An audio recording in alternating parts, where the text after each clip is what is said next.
What's good, Denver? It's Shelly Martinez, your host of Chopping It Up with Shelly at Hollywood Barbershop. This is the barbershop. Barbershop. This is the barbershop. The place where a black man means so.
What's good, Denver? Chopping It with Shelly over here today at Hollywood Barbershop with Dwayne Meeks is in the house. How you doing?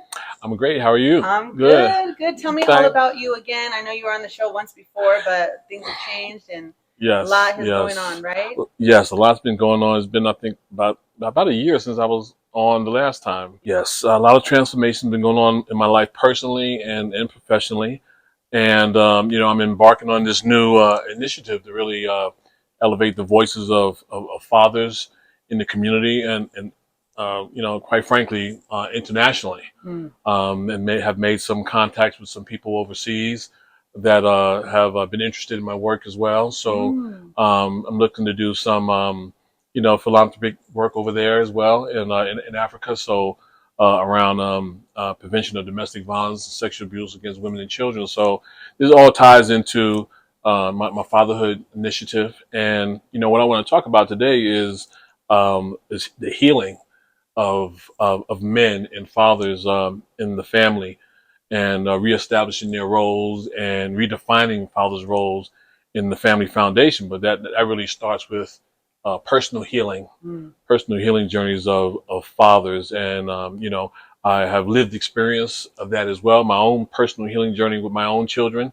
because we don't realize sometimes that we pass on trauma to our children, and unaddressed trauma that we've had that was passed down to us, that we unintentionally or intentionally passed down to our children, and then it's just continued to be perpetrated. I mean, you can go all the way back to slavery and the trauma of being enslaved and brought to this country, but in general, that's hundreds of years of trauma that's being passed down, and there has not been any real serious healing taking place in many of our communities, our diverse communities, primarily communities of color.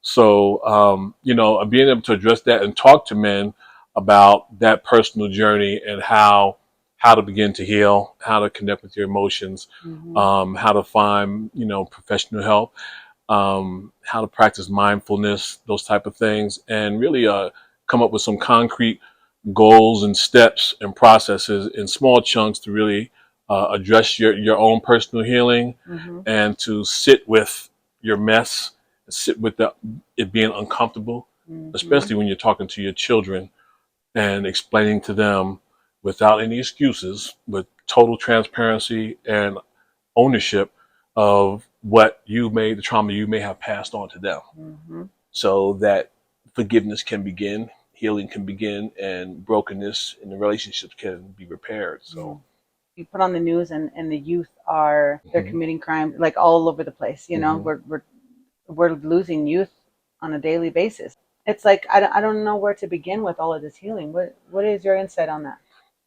COVID did a heck of some damage to our Mm-hmm. children. You Mm-hmm. know, we now have a generation of young people who were raised during the COVID time where they were not engaged, they were at home, they were allowed to kind of do what they wanted to do, and they were disconnected from society, from their social environment. So Mm-hmm. now they're home, they're on computers, and they're being trusted to learn and show up to class on their own Mm-hmm. on a Zoom screen, you know, and with no accountability there. So then when Mm-hmm. COVID is over, kids are back in school and they have issues. They've been traumatized, you know, because of the time of not being connected. So a lot of issues are coming up because of that, because they've been home and parents still had to work.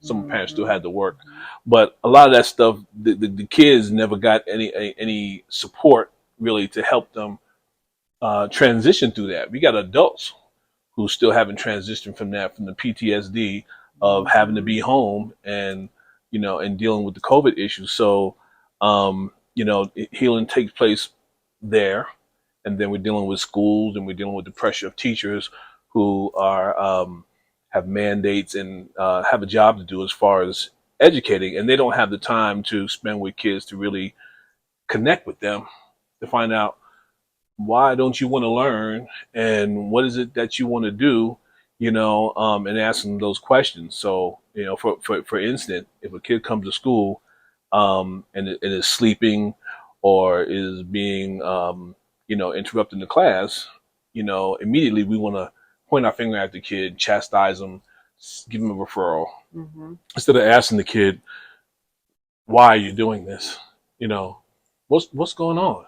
You know, without pointing the finger or judging, having a conversation with kids to connect with them, because there's a reason why the behavior is there in the first place. But Mm-hmm. we're not taking the time to find out what the problem is, Mm-hmm. and the majority of the time is stemming from home. You Mm-hmm. know, and it's stemming from their extracurricular activities, you know, outside of school. So, and then coming to Mm-hmm. school and not being able to learn, you know, and they give up. So, Mm-hmm. you know, they turn to the streets. The behavior that they're acting out, you know, and when you act out in public, you know, they got some place they're going to sit you down, Mm-hmm. you know, and there are going to be consequences, and nobody's going to ask you why at that time, why you did what you Mm-hmm. did. Mm-hmm. There's a consequence for your actions. So, you know, I just believe that men we have a role, whether you are co-parenting or you're in a relationship with, you know, with your spouse or significant other. We have a role to show up in a healthy way for our kids and offer and provide, you know, a nurturing environment for kids to express themselves, to connect, to have open dialogue and communication. So it's not just all on mom. Mm-hmm. You know, you know, it's a team effort. So my movement is really focused on that, elevating fathers' voices, and I say healthy fathers, because Mm-hmm. there are toxic fathers, toxic Mm-hmm. men out Mm-hmm. there, you know, who need support as well.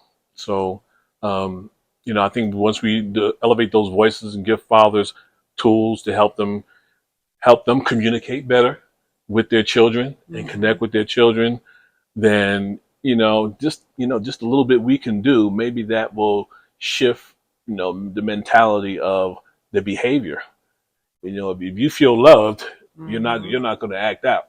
It's usually when you don't feel love and you're afraid of something, Mm-hmm. then the behavior spills over. You Mm-hmm. know, but do you know any kids that feel loved that go out and commit crimes? Not too It's much. something there. There's an anger and frustration Right. there that I'm asking for, you know, for help. So I'm going to act out and that kind of thing. But you know, if you come from a loving environment, you know, and there's no perfect blueprint for that, but you know, it helps. Mm-hmm. Hmm. So tell me from the beginning, like if a person does need the help Hmm. or is interested in the program, right? Tell me what that looks like. Well, first of all, you have to acknowledge that you need the help. You Mm-hmm. know, ownership is everything. So when you're working with young people and fathers, and, and you're talking about issues, a lot of times people don't want to look at themselves in the mirror. Mm-hmm. So it's all on the individual. Are you ready to change? Are you ready to look at yourself and deal with your mess? And I can't tell you what it is. You know what it is, but being transparent and taking ownership for it, that's the beginning of the healing process. Because if we're going to sit here and not tell the truth, you're not going to heal. Mm-hmm. And you're wasting your time, and you're not going to get anywhere. So it takes a lot for men to let our guard down and just be vulnerable, just Mm-hmm. just be naked with it, and just, okay, I'm gonna take whatever's coming to me, because I know I've caused some trauma. I know I've done some things, and I personally want to get. It's not about the other person. It's about me. I want to grow. I want to develop. I want to become the best version of myself. Right. For example, I had to sit with that with my daughter. And she's grown now, and she has a child herself. And there was some repairing that had to be done when her mother and I divorced. So over the years, when I moved, my daughter felt like she was abandoned. And there was no explanation on my part why I was moving. So she took it personal. She thought I left because of her, Mm-hmm. but it wasn't because of her. Mm-hmm. And so I had to sit down and explain that to her. But she also told me how she felt, and because when I wasn't around, like I was before, how she got into other relationships with other men, toxic relationships, Mm-hmm. because of the lack of me being in her life. My Mm-hmm. father's not here, so I'm looking for men that remind me of my father, but I'm picking toxic men. Mm-hmm. And so she got into some issues with that, but she realized where it was coming from, and we talked about that. And I said, you know what? I sat there with no excuses and apologized Mm-hmm. for what I, how I made her feel, and that was the beginning of, us healing our relationship, and talking, and really reestablishing that now, because, she was a little girl. She was younger then, teenager. But now, as a grown woman, I'm not dealing with a teenager anymore. I'm Mm-hmm. dealing with a grown woman who has a child of her own, and who wants to eventually get married.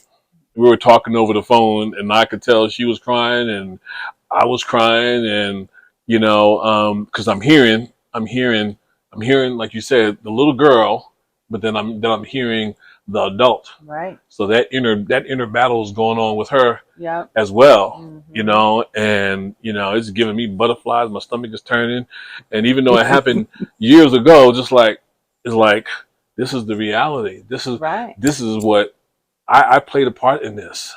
So Mm-hmm. I need to help repair that. But it's not, like I can sit here all day and blame my parents for everything that's gone wrong in my life. But I can't do that, because I mean Hmm. they had the same issues as children growing up, and became adults as a Right. result of what they dealt with. Hmm. So, and there you go with the generational curses and the Hmm. generational, all that. Hey. My father had an eighth grade education, and he wasn't raised by his father. He was Mm-hmm. raised by his oldest brother, because his parents died when he was a little boy. Mm. And then looking back behind that, they weren't raised by uh, their father. Mm. My father's father wasn't raised by his father. So I'm looking back, and I'm hearing the stories. I'm just like, wow, this was just passed. It was passed down. Mm-hmm. And so when my three sons were born, I moved to Denver, and my three boys were born. They were in a two-parent household from the moment they were born until they were grown and they left, because I was intentional about, I need to break this cycle. Mm-hmm. This needs to stop now. This can't be passed on. I got three sons Mm-hmm. now, and they're gonna grow up and get married and have children, and the buck needs to stop here. Good. So from the moment that they were born, I showered them with kisses and hugs, which I didn't get from my father, and you know, they would grow up and they would think that that was weird that their father was so, you know, connected and emotional with them. But I told them, you know, I don't want you to ever have to, you know, long for that feeling of validation of wanting, not feeling like you were loved by your father. Mm-hmm. So I told them and I showed them. And now that, you know, two of them have children of their own, I see them doing the same thing I did with them when they were little. Mm. They kiss and they hug their children and tell them that they love them all the time. Mm. And these are these are young adult men Mm-hmm. of mine, you know. So witnessing that, you know, I feel good about that, saying, okay, they got it. Yeah. They learned that lesson, and I broke that curse. Yay. So now on to the next one. Right. Right. The thing with me is like I went through probably 40 years of my life not knowing I had trauma, not knowing I had any issues. And I thank God for all of the men that I have had experience with, because I'm really grateful for it, because it has brought me to awareness of myself, and it helped me understand that I had some trauma. That, you know, because I had to figure out, like, well, what is it? What is it? What's the common denominator here? It's me. Something's wrong with me. And you know, I can never blame anyone else, Right. because how you show up is how they're gonna mirror Right. you, Right. your You're behavior. attracting that, You know, that energy. and my thing was is I always wanted to put the men first. Mm-hmm. I always wanted to neglect myself and be a people pleaser, Right. and have codependency and rely on them for my happiness, for my value, and my all that, you know. And in doing that, I basically abandoned myself. So then I show the man how to treat me.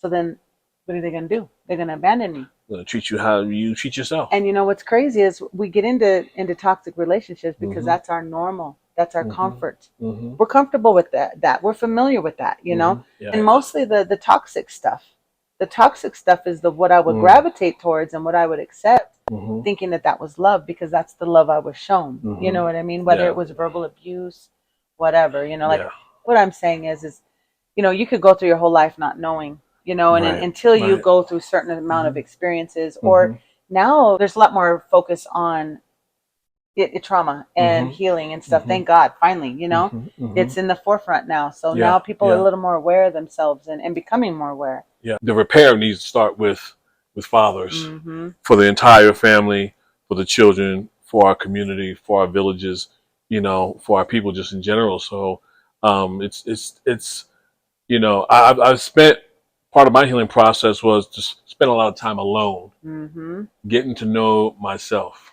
And that's Without, what you have to do. yeah, just sit quietly and deal with my emotions, deal with my own mess, and be honest with myself. I don't have to sit and tell other people, you know, the things that I have done, that I've been through, but to be honest with yourself, you can't lie. But it also, you know, has to do with surrounding yourself with people who are, you know, gonna support you, you know, who are gonna show up for you, who are gonna be, you know, who are gonna form an allegiance with you, you know, and remove the toxic people out of your life, you know, and people who don't, you know, who believe in what you believe in, you know, and are going to show up in a healthy way, and push you to be your best self as well. Not sit and gossip and talk about, you know, what he did, what she did, what, you know, what they did to you, and you know, and allow you to feel like you're a victim.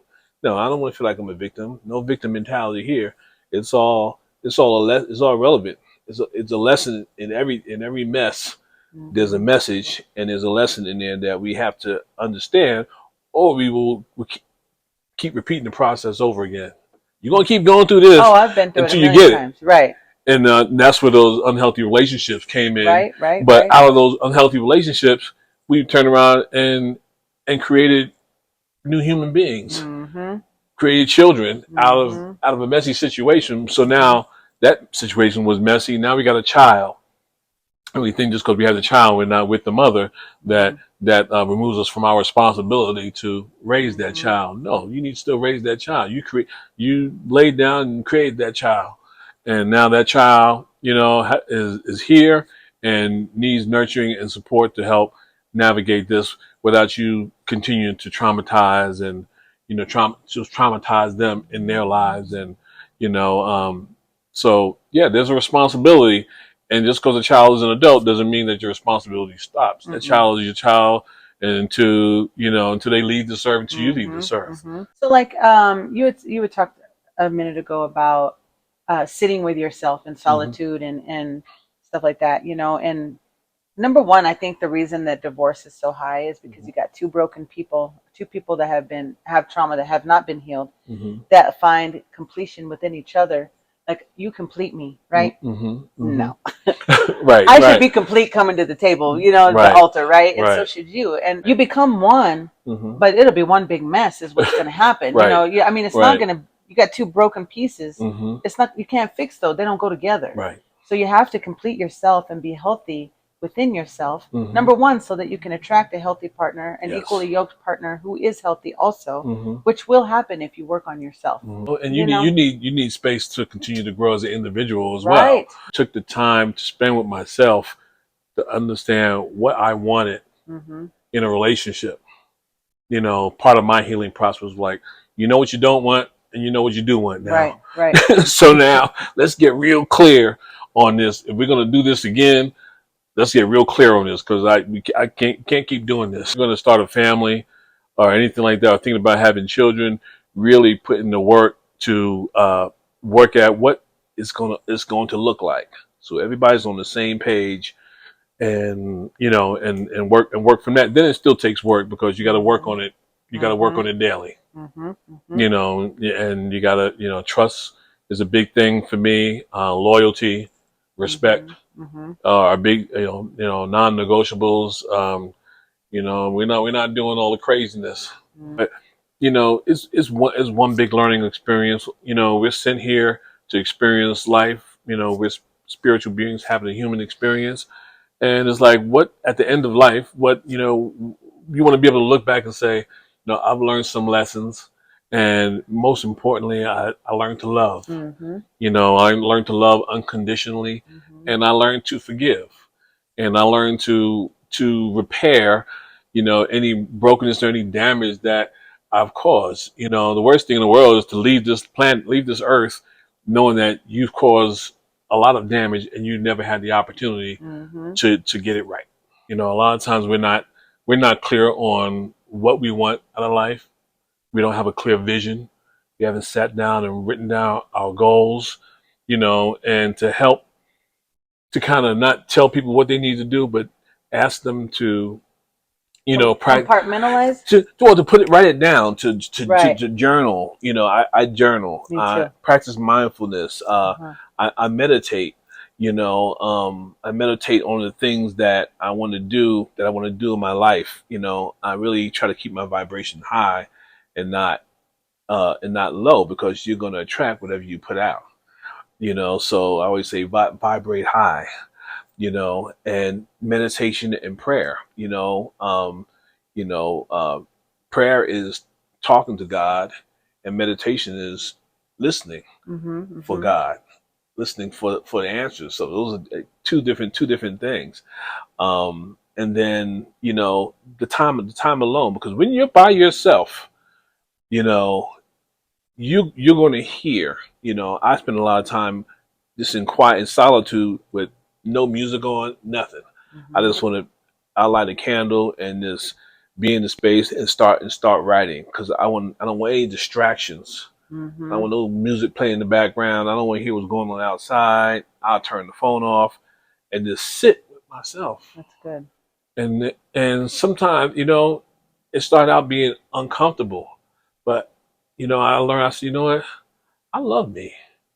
I love hanging out with me. Yeah. I was like, I'm cool. If no one else wants to hang with me, I'm cool with hanging with myself. I'm taking myself to dinner. I'm taking myself to the movies. I'm taking myself to the gym. Right. I will go sit in the park, sit in nature, and take some walnuts and feed the squirrels.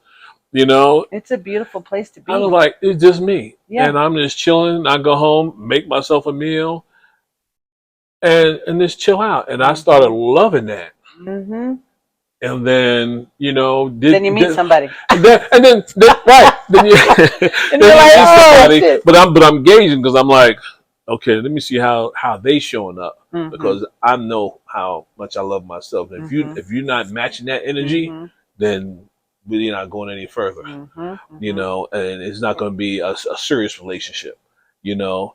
And so I had to sit with that and ask those questions too, because I'm like, no, you can't come in and disturb this. I'm not going to let anyone disturb this. And women need to do the same thing with men, you know, because I believe that, you know, when you are intimate with somebody, you guys are intertwining spirits, right? And you got negative baggage and stuff that you bring in, and they got negative baggage, and you bringing it together, and you're being intimate, and all y'all baggage is getting mixed together. So you done took on some of her stuff, she done took on some of your stuff, and then you wonder if you were a crazy person, you wonder why you started acting crazy, Right? But now, because of what you just did, Yeah. you know. So we have to value ourselves, our physical bodies, and respect our bodies, and just don't, you know, just don't lay down with anybody, you know, because it'll get you in a world of trouble, you know, from one night of pleasure. Now you got 21 years, 18, 21 years to raise that child, Right. but it's your child for the rest of your life. We have to work on ourselves. People are afraid to look at themselves in the mirror and spend time talking to themselves. That's another exercise that, you know, that I do, and I have conversations with myself in the mirror. And I like to look at my facial expressions when I'm saying it, Like, certain things to you know myself. what? And I was like, look, yeah, I'll be going through it, you know, and I can see yourself if I get upset, because your face is going to tell everything, Sure. you know. But, you know, if you tell yourself, you know, that you love you, you know, because your eyes are the windows to the soul, you know, you're looking at yourself, and it can get real deep. You know what I'm saying? And you have to talk to yourself like that, because Right. who else is going to? Right. So I don't know. And you're your own mentor, you know? You owe you, you know, and, you know, the best thing you can do is, you know, take a chance on yourself. You know, when it comes down to it, you have no control what anybody else does. Count on you. You know, you owe it to yourself, and with no excuses. What's holding you back? You know, Fear. It's fear. It is Fear of the unknown. What are you afraid of? But that's what paralyzes us, and they keep us in toxic relationships. Really, no one can do anything to you. You do it to yourself by holding it inside of you. And what you allow. Yeah, because if you hold it inside, it's gonna make you sick. Right? Yeah. Where do you begin with someone who wants to the support? You know, sort of like what we're talking about, having this series of men that's coming in and talking about things that are important to them, you know, and how they feel, because there's not a lot of that out there for men. I truly believe that it's just, you know, we need to come together to empower and lift each other up. Men support each other, and say, hey, brother, you know, let me give you a hand, you know, and I'm gonna support you. I got your back. You know, we're not doing that, especially in the Black community. We're not doing that with each other. You know, everybody's fighting for the same, you know, crumbs, and no one's really taking a healthy approach, you know, a loving approach to this connecting, you know. And I'm not saying nobody's doing it, but it needs to be more. It needs to be more of it. This is a global issue, but, you know, healthy fatherhood is alive and well, because I see so many men, you know, with their children, spending time with their children, and I try to ask to take pictures of them, you know, to put on our website and just connect with them in this. I have to, you know, walk up to them, shake their hand, and just say, "Man, that's real cool." Acknowledging men when they are doing, you know, what they're, you know, what they're supposed to do. All right. So tell me a little bit about your nonprofit and your consulting business. Well, my nonprofit is Urban Colors Arts and Mentoring. It's a family services, family prosperity organization with a focus on fatherhood engagement. So we provide referrals, wraparound services, workshops, and trainings for fathers. And then also have Dwayne Meeks and Associates. This is my consulting business, where we provide training, keynote speeches, workshops, presentations. We're in the process of developing an online University, which is these shirts, Pieces Never Missing University. Yes. And don't forget your book. And my book, which I didn't bring a copy of, but when I was on the last time when Shelly had me on the show, I was promoting my book, Pieces Never Missing Required in a Child's Life, about the importance of fatherhood engagement in academic settings in public schools. So, the consultant work, we work as service providers and state and government agencies who provide services to families to help them navigate how to engage with fathers and bringing them into the conversation and offering support because many times our providers don't know how to work with fathers, or the family as a whole. So we provide those services. And so I'm out here. Really, this fatherhood movement is really, really important. I'm trying to go just global with this movement. I'm on the Colorado Fatherhood leadership team here in Denver, and this work is dear to me. So Shelly and I have talked about starting this series here, a barbershop, Hollywood barbershop, and bringing men into the conversation and having a series of topics that we want to talk about and getting other perspectives and and hearing from other dads and some of the challenges that they have had and generating a healthy conversation around that moving forward. I'm really excited about that. We'll set some dates up and get that going fairly soon. Yeah. But thank you for the opportunity. Yeah, it's great. Where can we get these T-shirts if anybody's interested? But yeah, if you want to get a shirt, we got shirts and hats to really promote this initiative, and just hit me up. I can be emailed through urbancolors.org or through DwayneMeeks.com online, and let us know that we don't have it up on any stores yet, but that is on its way as well. This is a big thing, and we're getting creating a lot of buzz and getting a lot of support locally to really launch this in a really powerful way. So I'm really excited and happy for you. Thank you. Yay! Thank you. All right, Denver. Well, you heard it first here at Hollywood's Barbershop. Dwayne Meeks in the house again tonight. And stay tuned. You'll be seeing us soon. We'll be having some more talks with men in the community. Thank you, guys. All right. Thanks, Denver.